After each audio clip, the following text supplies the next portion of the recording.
Mwanaume aliyeonekana akitoa taulo pembeni ya golikipa wa Nigeria wakati wa nusu fainali, Khalid El Khatni, anafichua kuwa aliona alama za ajabu ndani ya taulo hilo na kutafakari tukio la taulo kama hilo lililohusisha timu ya taifa ya Senegal kwenye fainali ya AFCON.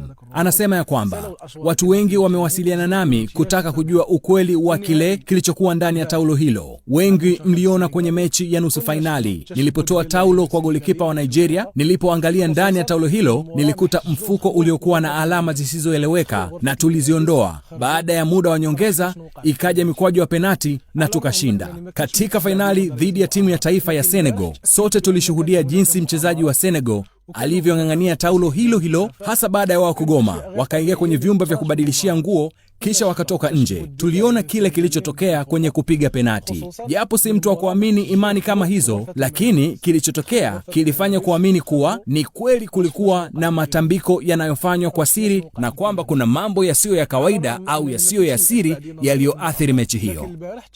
Tatizo hasa ni nini? Kwa sababu maneno yamekuwa ni mengi sana kuhusiana na ushindi wa Senegal. 7 Media.